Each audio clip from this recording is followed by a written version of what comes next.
You could be losing a steady 2 pounds of fat per week for the next 12 weeks, which works out at 24 pounds. However, you failed to follow the process for long enough to see the results. Within this show, I'll be explaining what the process is, having successfully transformed my own physique, getting to 10% body fat and lower on many occasions, and coaching hundreds of individuals to do the same. Make sure to watch this whole video through. I'll be talking through my 5-step process to make sure that you are following the process throughout to get the results that you're wanting. Step 1. Create a solid plan. Your plan has to be robust, rigid enough for you to stick to it long term. Losing 2 pounds of fat for the next couple of weeks is great, but you've got to keep it up for at least 12 weeks to get to the fat loss that you want. The plan should include creating the right calorie deficit for you based on your own personal needs.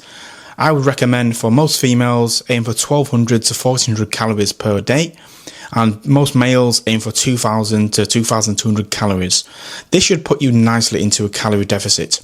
Welcome back to my channel. If you're new to my channel, please subscribe so I can continue providing you guys with great content. With your calorie deficit, it's important that you do track your calories to ensure that you are in a deficit. Many times I see people that are not in a deficit because they're not tracking their food.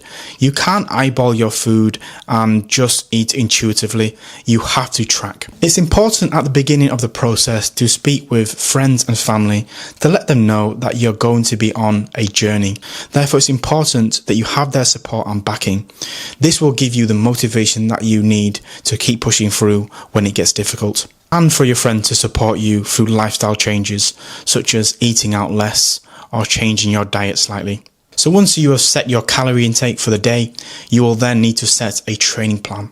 This can be a combination of strength training and cardio. I personally would recommend 3 strength sessions per week and some cardio on top of that. This can be in the form of any type of high intensity training, which I'd recommend, but also steady state cardio. I would recommend minimum 10,000 steps per day as part of your plan. This is for anyone that is sedentary and wants to get more active. A step goal I find works very well in pushing there. So now you have your plan set up, you can get started with the process. Step 2 in the process is to collect data.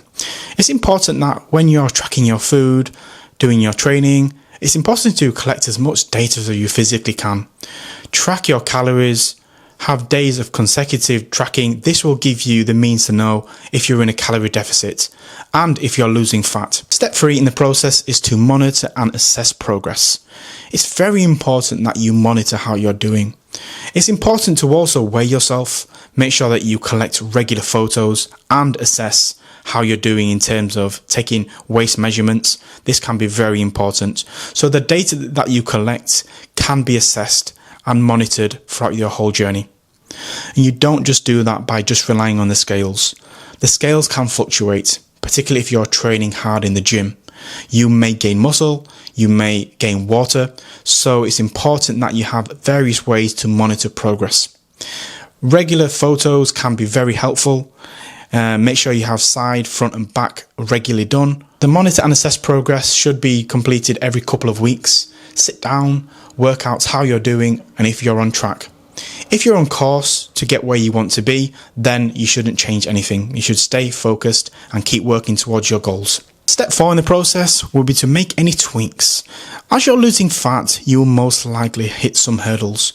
Therefore, making some tweaks along the way can be highly beneficial to ensuring that you're making consistent progress. So adjusting your calories, maybe bumping them down or up slightly on certain days. Tweaks can help you get through any plateaus, which is a common thing that I see during the process.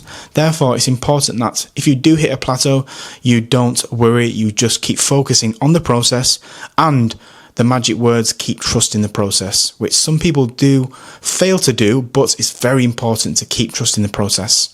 So making those minor tweaks can have a big impact, reducing your calories, increasing your steps, upping your cardio. This can have a big impact on getting you through your plateau. Most people would give up as it starts to get difficult. As they're losing fat, you may find yourself hungrier, tired, your sleep may be jeopardized, you may feel moodier.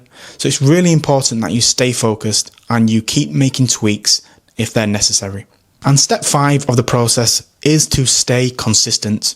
Many times that I see people just not being consistent. They get 6 weeks into their journey, they're doing very well on the process, and then they hit a bit of a sticking point at work, or they have some projects that they need to do.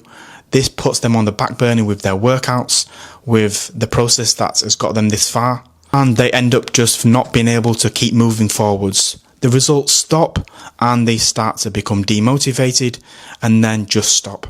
So they stop trusting the process, and it's because they get busy at work and they're not able to find a way forwards. I know this might sound cliche, but it's very important to stay consistent. Consistency is the key aim of getting results that you want. If you can stay consistent and string those weeks along, you will find that you will get to the fat loss goals that you want. I can assure of it. I have personally proved this to myself and the many people that I've coached over the years. Staying consistent is the key goal of the game. Well, there you have my 5-step process. If you were unsure with what the process meant, or you've heard the words trust the process and you weren't sure what that meant, now you know what the process is and how the process can help you move forwards and stay on track working towards your ultimate fat loss goals. Well, that concludes the episode. I hope you found this helpful and you can work towards your fat loss goals. I truly believe that if you stick to the process, you will get to where you want to be. If you've got any questions, feel free to leave a comment. I'm more than happy to have a conversation with you about your own personal needs. And I look forward to presenting my next show to you. Have a great day.